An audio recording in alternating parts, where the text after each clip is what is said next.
So I'd like to introduce Justice Einstein to just say a few words about electronic discovery and electronic evidence. Thank you, Judge.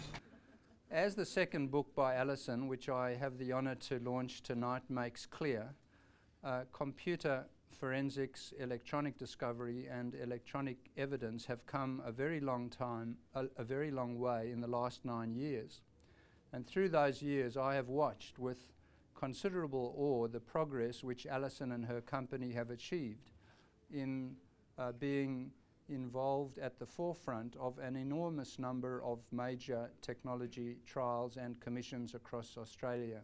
It is difficult to speak about a book which is so full of detail.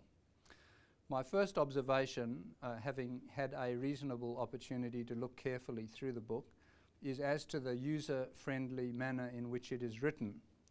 I imagine that there will be many whose familiarity with technology generally will be dismal, not in this room but in lots of other places, and who will greatly benefit from this extraordinarily well-written and thoughtful work.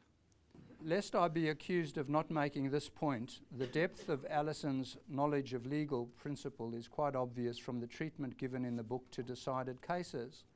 Notwithstanding that Allison chose to commence each new chapter with a new set of footnotes, one cannot but be astonished, really astonished, at the number of footnotes that she has collated through the whole of the work. And they usually are very informative footnotes, as you'd expect. There are also useful tables for use, for example, of the Royal Commissions and major litigation which has utilised electronic trials. How Allison has managed to produce this book at the same time as occupying a position as a director and chief executive of e.law Australia and having produced 2 children in that time really astonishes me. She is certainly to be complimented on her industry. I remember Justice Shepherd coming onto the bench and peering over his glasses at this large sea of people and all of this electronic equipment. And he said, "I'd just like to say one thing. I'm sure all the information that you need is in there somewhere. Your problem is getting it in here."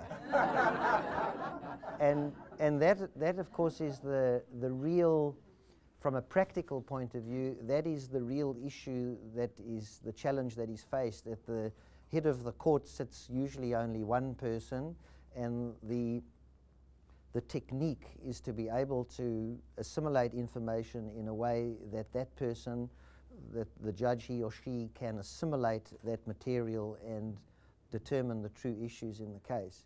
Speaking for myself, e.discovery in those circumstances has fantastic search potential, it has fantastic potential, but at the end of the day, somebody has to read the relevant documents, and there is no substitution at the end of the day for the proper analysis and distillation of the material that is relevant. And that's all I have to say.